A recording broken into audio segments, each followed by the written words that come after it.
6,000 કરોડ રૂપિયા કમાવા તો ઠીક, લખવા અને બોલવામાં પણ થાક લાગી જાય એટલી મોટી રકમ થાય. પણ આટલી મોટી રકમ પોન્જી સ્કીમ મારફતે ભૂપેન્દ્રસિંહ ઝાલાએ બીઝેડ ગ્રુપ અને બીઝેડ ફાઇનાન્શિયલ સર્વિસ જેવી પેઢી બનાવી એકઠી કરી લીધીના સમાચાર મળ્યા. આ મામલે સીઆઈડી ક્રાઇમે ખુદ ફરિયાદી બની ગુનો નોંધતા ચકચાર મચી અને સાથે રોકાણકારોના જીવ તાળવે ચોંટી ગયા છે. માટે મામલો ખૂબ ચર્ચામાં પણ ચાલે છે. ત્યારે ગુજરાતના એક યુવાન પત્રકાર જયેશ ચૌહાણે આ મામલે સારું એવું રિપોર્ટિંગ કર્યા બાદ ટ્વિટર પર કેટલીક મહત્વની બાબતો સાથે એક પોસ્ટ લખી છે અને સાથે જ આ પોસ્ટ સમજવા જેવી પણ છે.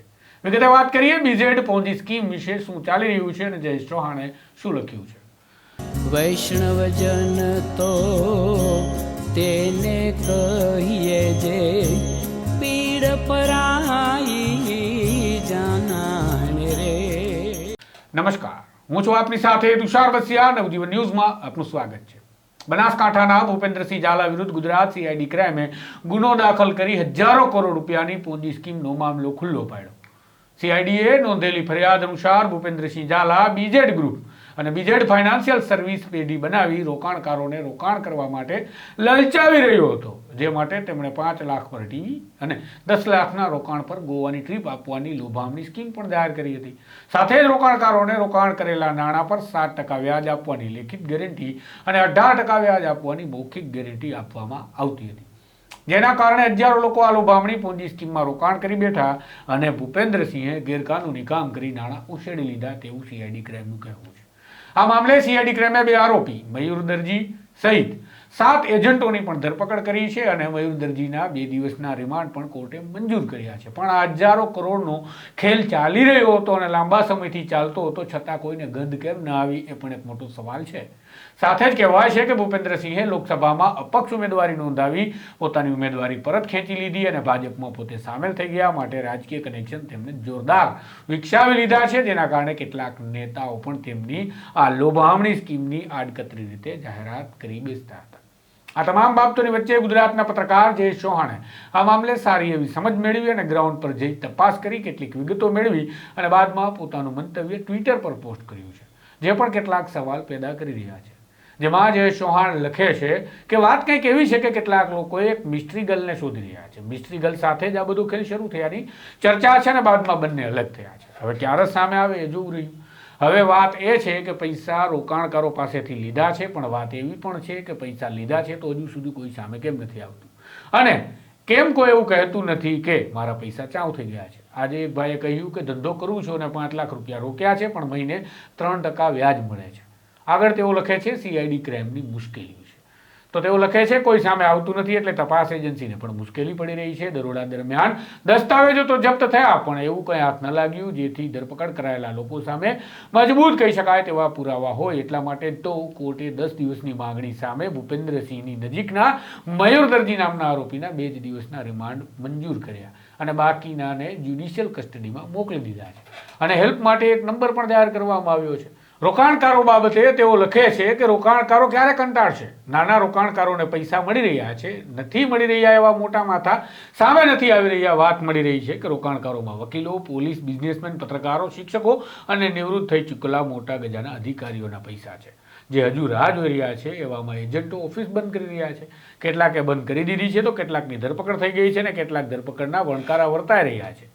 તો મહિનાની 1 થી 5 તારીખમાં પૈસા મળી રહ્યા છે. હવે ભૂપેન્દ્રસિંહ ભૂગર્ભમાં છે, નજીકનો મયુર દરજી પોલીસ પાસે છે. એવામાં જો આર્થિક વ્યવહારો બંધ થવાની શક્યતાઓ પૂરી છે. જો આ સાયકલ તૂટે અને 2-3 મહિના સુધી પૈસા ન મળે તો રોકાણકારોનો રાફડો ફાટે એવી પણ પ્રબળ શક્યતાઓ છે. ઊંડા ઉતરે તો કંઈક બીજું પણ મળી શકે તેવી શક્યતા સાથે જયેશ લખે છે વાત એવી પણ મળી રહી છે કે ભૂપેન્દ્રસિંહ શિક્ષણ ક્ષેત્રમાં પણ રોકાણ કરતો હતો, એનજીઓ સાથે પણ સંકળાયેલો હતો અને નાણાં લીગલ કરી રહ્યો હતો.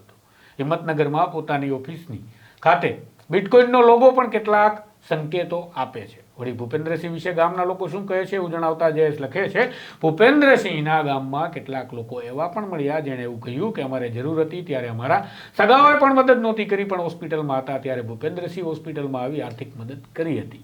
ચર્ચા એવી પણ છે કે છેલ્લા 2 મહિનાથી ભૂપેન્દ્રસિંહે પેમેન્ટ લેવાનું પણ બંધ કરી દીધું હતું. રોકાણકારો જ સામે આવીને કેટલાએ રોક્યા છે એ નથી બોલી રહ્યા. તો આ 6,000 કરોડનો આંકડો કેવી રીતે સાચો માનવો એ પણ વિચારવા લાયક છે. અને છેલ્લે સીઆઈડી ક્રાઇમની તપાસ બાબતે જયેશ પોતાનું મંતવ્ય આપતા લખે છે વાતો તો ઘણી બધી છે અને કાગળ પર ખૂબ ઓછું છે, હવે જોવું રહ્યું કે સીઆઈડી ક્રાઇમ કેટલું શોધી લાવે છે. આમ ભૂપેન્દ્રસિંહ અને બીજેડી ગ્રુપના સમાચાર બાદ પત્રકારોએ ચારેય દિશામાં તપાસ શરૂ કરતા નવી વાતો સામે આવી રહી છે. પણ ક્રાઇમ ઇન્વેસ્ટિગેશન અને જમીન પરની હકીકત બાબતે જયેશે ખૂબ સારી રીતે છણાવટ કરી આ મામલો ટૂંકમાં સારી રીતે સમજાવી દીધો છે. બીજેડી ગ્રુપમાં કૌભાંડ બાબતે સીઆઈડી ક્રાઇમના એસપી મુકેશ પટેલે પત્રકારોને શું કહ્યું હતું એ પણ તમે જુઓ. સીઆઈડી ક્રાઇમ ખાતે બીએન ગ્રુપ અને બીએન ફાઇનાન્સિસ સર્વિસ વિરુદ્ધમાં જે ગુનો દાખલ કરવામાં આવેલો હતો એ બીઝેડ ગ્રુપના, તો એ સંબંધે 7 આરોપીઓની ધરપકડ કરવામાં આવી હતી. એ 7 આરોપીઓ પૈકી 6 આરોપીઓ ત્યાંના ઓફિસના કર્મચારીઓ હતા અને એક જે મયુર દરજી હતો એ એમનો એક એજન્ટ હતો. તો આ એજન્ટની ધરપકડ ઓફિશિયલ કરવામાં આવી છે અને નામદાર કોર્ટ દ્વારા એમને 30/11/2024 સુધીના રિમાન્ડ, પોલીસ કસ્ટડી રિમાન્ડ આપવામાં આવેલા છે. વધુ તપાસ હાથ ધરતા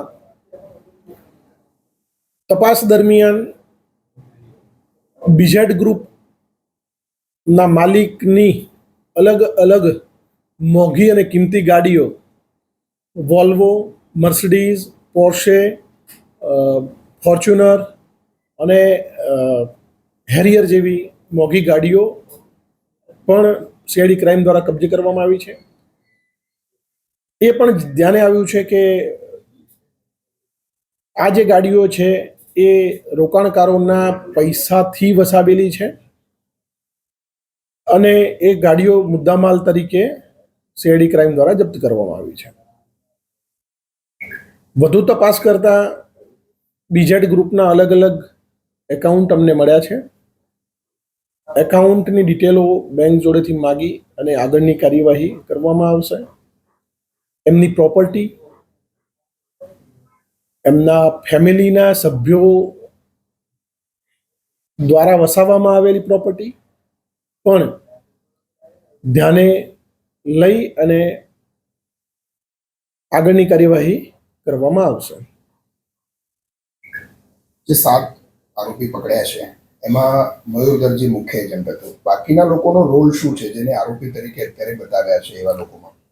આ જે લોકો હતા એ અલગ અલગ ઓફિસોમાં જે રોકાણકારો આવે છે એમને ફોર્મ ભરાવવાના, લોભામણી લાલચો આપી અને એમના જોડેથી મોટા પ્રમાણમાં જે ડિપોઝિટ્સ હોય એ લેવાના, મતલબ જમા લેવાની કામગીરી, અને ઓફિસની અલગ અલગ જે પૈસા આવે છે એ પૈસા મૂળ ભૂપેન્દ્ર ઝાલા સુધી પહોંચાડવા સુધીની કામગીરીમાં અલગ અલગ જગ્યાએથી સંકળાયેલા હતા. એ પૂરતો એમનો રોલ છે. અત્યાર સુધી કેટલા લોકોની પૂછપરછ કરવામાં આવી અને કોણ કોણ છે? અત્યારે હાલ તો જે પકડાયેલા આરોપીઓ છે એ અને બેંક, અને અત્યારે તો અમે ઇન્ફોર્મેશન ગેધરિંગ કરી રહ્યા છીએ. ઇન્વેસ્ટિગેશન નિયમો અનુસારની ચાલી રહી છે. ક્યાં લોકેશન કઈ ભૂપેન્દ્ર ઝાલાનો હતો, ક્યારે ધરપકડ? નહીં, એના જે ટેકનિકલ સર્વેલન્સ છે એના આધારે અત્યારે એનો મોબાઈલ સ્વિચ ઓફ આવે છે, એટલે અત્યારે એ કહી શકાય નહીં કે ક્યાં હોઈ શકે છે.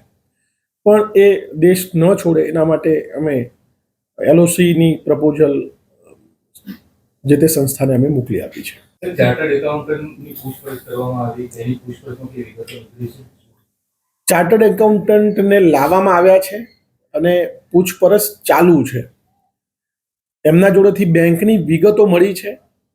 બેંકના અલગ અલગ જે બેંકની માહિતી મેળવ્યા પછી એ બેંકમાંથી કેવા પ્રકારના ટ્રાન્ઝેક્શન થયા છે એ માહિતી આગળના દિવસોમાં વધારે પ્રકાશ ફેંકી છે.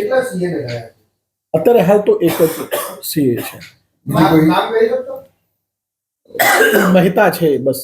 એનાથી વિશેષ બીજી કોઈ સેન્ટ્રલ એજન્સીઓને ઇન્વોલ્વમેન્ટ માટે કઈ સૂચના કે એવું કઈ છે? યસ, જીએસટી, સેન્ટ્રલ જીએસટીના અધિકારીઓ સાથે અમે સંપર્કમાં છીએ અને બીજી અન્ય એજન્સી છે એ એજન્સીનું કામ અમારું ચાર્જશીટ થાય પછી એ એજન્સી આવી શકે છે. સાહેબ, સામાન્ય રીતે જોવા જઈએ તો એજન્ટોને મોટી ગાડી આપવાની એક આમાં સિસ્ટમ જોવા મળી છે કે જે વધારે રૂપિયા લાવે એ લોકોને આપવાની, પણ મયુર દરજી દ્વારા અહીંયા મહાઠગ જે આવ્યો છે ભૂપેન્દ્ર ઝાલાને બે ગાડીઓ ભેટ આપવામાં આવી છે એ પ્રકારની પણ એક વાત છે, તો શું છે તે? એ પ્રક્રિયા જે પૂછપરછ ઇન્વેસ્ટિગેશન અધિકારી છે અને એ ઇન્વેસ્ટિગેશન આધારે અમે કહી શકીએ અત્યારે કેવી ગિફ્ટ આપવામાં આવતી હતી, કોને કોના દ્વારા કોને ગિફ્ટ આપેલી છે એ વિશે હું વધારે નહીં કહી શકું. એક ગ્રોમોર આખું એજ્યુકેશન ઇન્સ્ટિટ્યૂટ છે, એ પણ ભૂપેન્દ્ર ઝાલાએ પરચેસ કરેલી છે. એની સામે કોઈ કાર્યવાહી થશે? કારણ કે ત્યાં હજારો છોકરાઓ અત્યારે અભ્યાસ કરી રહ્યા છે અને એમનો અભ્યાસ પણ ચાલુ છે. વિદ્યાર્થીઓને ચિંતા છે કે અમારા અભ્યાસનું શું થશે. ગ્રો મોર બાબતે ત્યાર સુધી કોઈ ઇન્વેસ્ટિગેશન નથી કરવામાં આવ્યું. ગ્રોમર કેવી રીતે ખરીદવામાં આવ્યું છે, કેવી રીતે ત્યાં ભાગીદારી છે કે પોતાની જ છે કે અન્ય કોઈની છે, કેવી રીતે પાર્ટનરશિપમાં હતી કે પોતાની સ્વતંત્ર હતી, એ બાબતે હજુ કંઈ ખ્યાલ નથી. બીજેડ ગ્રુપ અને ભૂપેન્દ્ર ઝાલાની કેટલી સંપત્તિ છે, ક્યાં ક્યાં છે અને શું કાર્યવાહી કરવામાં આવી શકે છે આ સંપત્તિ? ગુજરાતમાં તમામ જગ્યાએ અમારી ઓફિસમાંથી એક લેટર સબ રજિસ્ટ્રારને જશે અને જે પણ સ્થાયી મતલબ ઇમૂવેબલ પ્રોપર્ટી છે એ કોઈ વ્યક્તિને અન્ય વ્યક્તિને ન વેચાણ કરે એ બાબતે અમે તમામને જાણકારી આપી દીધી છે. તમામ બીજી જે એજન્સી છે બેંક સિવાયની, CDSL, NSDL કે જ્યાં શેર માર્કેટ અને પાન કાર્ડના આધારે અને આધાર કાર્ડને આધારે જે પણ ઇન્ફોર્મેશન અમને મળશે એના આધારે કાર્યવાહી કરવામાં આવશે. સર, કોઈ ભોગ બનનાર તમારી સામે આવે છે ખરા હજુ સુધી? હજુ સુધી નથી આવ્યા, પણ એ ધીરે ધીરે આવશે. કેટલાક ભોગ બનનારનો સંપર્ક કર્યો છે અને એમના નિવેદન? નહીં, હજુ તો બેંક એકાઉન્ટની ડિટેલ અમારી જોડે આવે, બેંક જોડેથી માહિતી માગીશું અને એમાંથી અમને ખબર પડશે કે એમાં કોણ ઇન્વેસ્ટ કરતા હતા, રોકાણ કરતા કોણ હતા અને એમનું અમે સામેથી જરૂર જણાશે તો સામેથી અમે કોન્ટેક્ટ કરી અને નિવેદન ફિલ્મ ઇન્ડસ્ટ્રી સાથે સંકળાયેલી વ્યક્તિઓ કે ક્રિકેટ સાથે સંકળાયેલી વ્યક્તિઓ રોકાણ કર્યું એવી કઈ વિગતો સામે આવી છે? અત્યારે હાલ સુધી નથી મળી મને માહિતી. આનું ઓછા સમયમાં આખું જે ગ્રુપ એનું મોટું થયું, એમાં કોઈ લોકલ પોલીસનું ઇન્વોલ્વમેન્ટ કેવું કંઈ સામે આવે છે અત્યાર સુધી? કારણ કે એના કેટલાક વિડીયો પણ એવા છે કે એની સાથે પાયલોટિંગ કાર અને એસ્કોર્ટ વાળી કાર હોય ને એવી લઈને જતા હોય ને વચ્ચે ગાડીમાં એ જતો હોય, એ પ્રકારના વિડીયો પણ એને સોશિયલ મીડિયા પર મૂકેલા છે. સોશિયલ મીડિયા મેં જોયું નથી એટલે બાબતે હું કંઈ નહીં કહી શકું, પણ લોકલ પોલીસ ઇન્વોલ્વ છે કે કેમ, કે પોલીસ અધિકારી કે કર્મચારીઓ રોકાણ કરે છે કે કેમ, એ અમારે બેંક ડિટેલ આવ્યા પછી બેંક ડિટેલના આધારે અમે કહી શકીશું. અત્યારે કહેવું એ આગોતરું હશે. 6,000 કરોડ રૂપિયાનો પ્રથમ દિવસે આપણે કર્યું, 2-3 દિવસની તપાસ થઈ છે. આ આંકડો વધ્યો છે, ઘટ્યો છે, શું તમારી તપાસમાં શું લાગે? બે એકાઉન્ટની ડિટેલ અમને જે તે દિવસે જ મળી ગઈ હતી, તો એમાં 175 કરોડ રૂપિયાની હતી જ. અને અત્યારે હવે માહિતી જેમ બેંક એકાઉન્ટની વિગતો અમને મળી રહી છે એમ અમે માગીશું અને બેંક એકાઉન્ટની વિગત આવે પછી 100% આમાં આંકડો વધશે.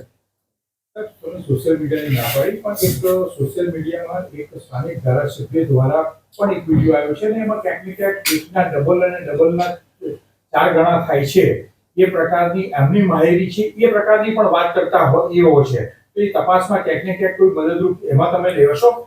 જરૂર પડશે તો અમે સામેથી કોન્ટેક્ટ કરી અને તપાસમાં મદદરૂપ થશે તેવી તમામ બાબતોનો ઇન્વેસ્ટિગેશનમાં તપાસમાં અમે એનો સમાવેશ કરીશું. સર, કોઈ પોલિટિકલ ઇન્વોલ્વમેન્ટ, કોઈ રાજકીય નેતાનું પીઠબળ?